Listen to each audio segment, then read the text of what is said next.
Ya, terima kasih Anda masih bergabung di Political Show dan kita akan langsung bergabung juga dengan teman-teman dari Badan Eksekutif Mahasiswa Universitas NU Indonesia yang sudah hadir di studio CNN Indonesia. Silakan, siapa duluan yang mau bertanya? Baik, sebelumnya Assalamualaikum warahmatullahi wabarakatuh. Perkenalkan, nama saya Ernawati, mahasiswa Universitas Nahdlatul Ulama Indonesia. Baik, menanggapi dari statement Bang Andre tadi terkait presiden terdahulu itu harus guyup rukun dalam membangun Indonesia maju. Saya sangat setuju. Tapi mungkin saya kurang setuju ketika tujuan utamanya terbentuknya presidensial club ini hanya untuk menjalin silaturahim. Karena menurut saya itu kurang efektif. Kurang efektifnya kenapa? Karena lawang cuma silaturahim kok dibentuk lembaga seperti itu. Karena tidak menutup kemungkinan Mbak Nana dibentuknya presidensial club ini malah terjadi bentrok antara presiden-presiden terdahulu. Karena apa? Karena masing-masing setiap orang pasti mempunyai ideologinya masing-masing seperti itu. Nah, pertanyaan saya simpel, bagaimana pendapat para narasumber ketika tujuan utama terbentuknya presidensial club ini tidak tercapai? Seperti itu. Terima kasih. Bagus nih bahwa setiap mantan presiden punya ideologi dan kepentingannya masing-masing. Oke, menarik. Satu lagi, silakan. Assalamualaikum warahmatullahi wabarakatuh. Waalaikumsalam.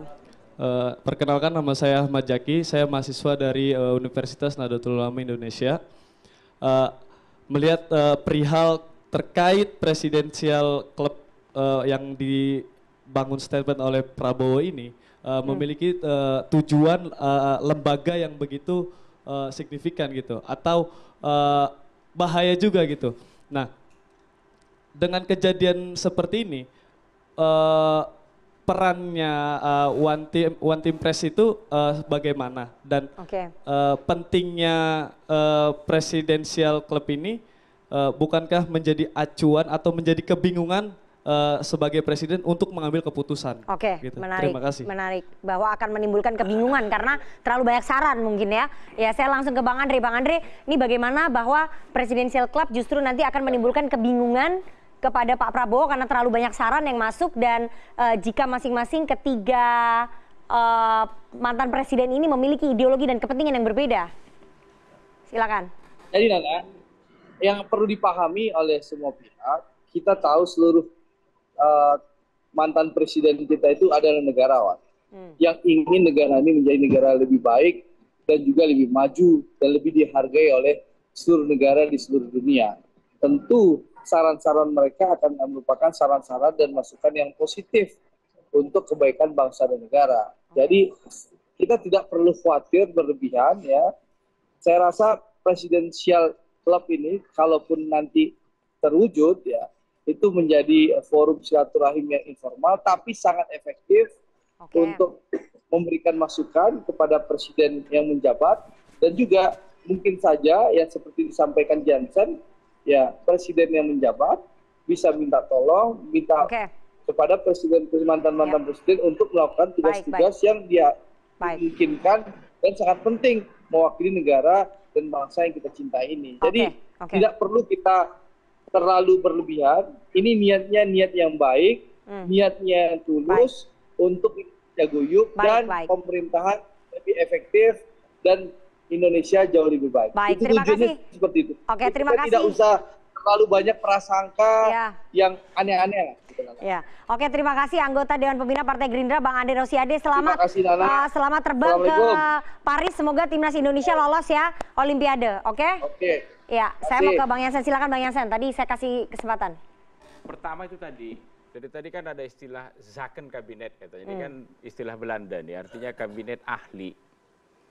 Memang sudah seharusnya ya presiden terpilih memilih menteri-menterinya itu yang ahli pada bidangnya, begitu dia. Baik itu dari karangan partai politik, jadi jangan dipikir juga nggak ada yang ahli begitu pada bidang tertentu, kader parpolitik. Dari relawan misalnya pasti ada juga yang ahli, termasuk dari profesional begitu. Jadi menurut saya soal ahli ini jangan kita dikotomikan begitu, yang profesional dan kader partai begitu, seakan-akan hanya profesional yang ahli pada bidang itu.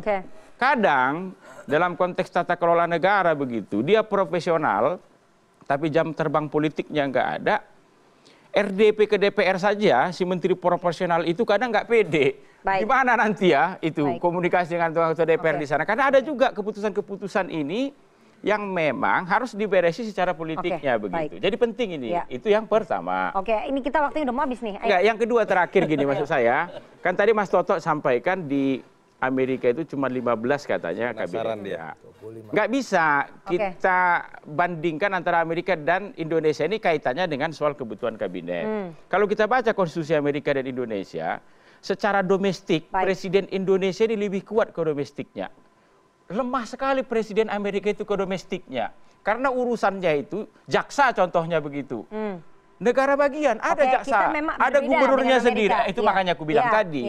Secara domestik Presiden Indonesia ini itu jauh lebih kuat dari Presiden Amerika. Tapi kalau secara internasional ya Presiden Amerika jauh lebih kuat. Karena banyak sekali kewenangan Presiden Amerika itu, federal itu dibatasi. Politik Amerika. Jatuhnya itu di negara bagian. Gubernur, jaksa agungnya negara bagian aja dipilih oleh rakyat. Saya ke Bang Panel. Bang Panel ini bagaimana ya? Ini kan relawannya Pak Prabowo banyak sekali ya. Bagaimana kemudian memprioritaskan orang-orang yang sudah bekerja dan berkeringat untuk memenangkan Prabowo Gibran, tapi kan nggak semuanya bisa terakomodasi gitu. Bagaimana kemudian menyeleksinya nih? Saya respon dulu adik mahasiswa tadi. Kalau masalah banyak masukan, banyak saran dari Presidential Club ya. Bagus malah menurut saya, saran banyak, masukan banyak daripada nggak ada saran, nggak ada masukan.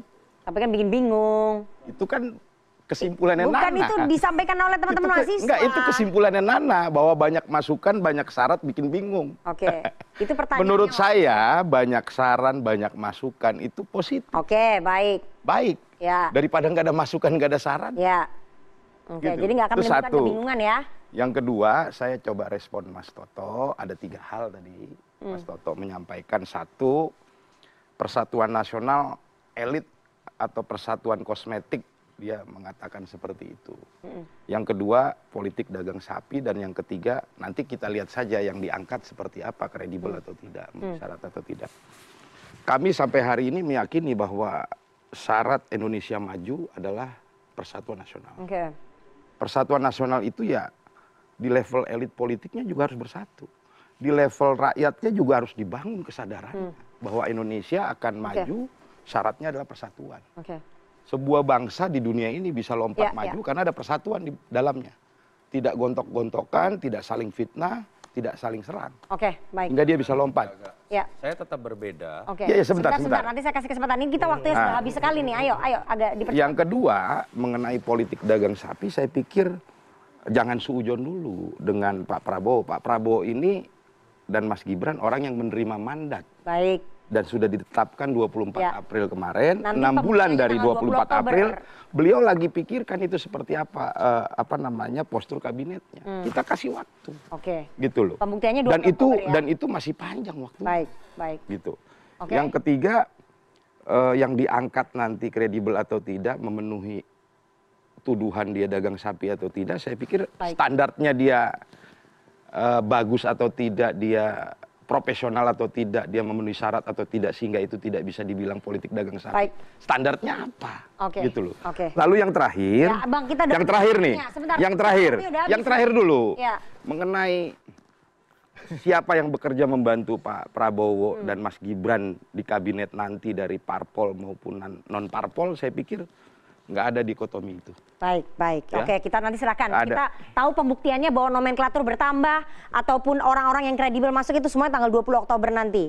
Bang Ciko, terakhir, kemudian PDI Perjuangan melihat akan efektif nggak nih nanti pemerintahannya Pak Prabowo dengan menampung segitu banyak partai politik gitu? Ya agak sulit kalau hanya menampung saja, mendapatkan dukungan itu nggak ada masalah. Tapi tadi kalau menambah-nambah kursi menteri untuk membagi-bagi jabatan, itu menjadi masalah, ya kan? Ya, tadi saya katakan kebutuhannya apa itu tadi. Jadi kalau kita bicara soal jumlah menteri, jumlah judul-judul nomenklatur apa aja menteri maupun lembaga-lembaga itu saya rasa itu cukup yang ada.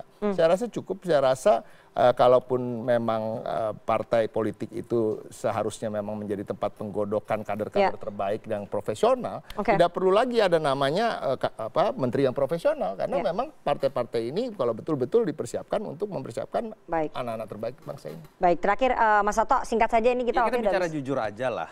Terjadi kok kompromi bagi-bagi. Apakah Pak Prabowo kemudian pernah rekonsiliasi kalau tidak menjadi Menteri Pertahanan? Itu kan satu indikator empiris.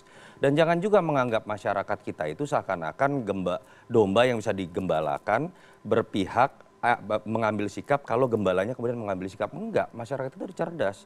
Apakah di Amerika Serikat tidak terjadi luka dan perbedaan sikap? Obama dengan Carter juga tidak akur. Apakah kemudian membuat Amerika tidak maju? Tidak. Apalagi kalau diartikan persatuan itu adalah bagi-bagi kursi.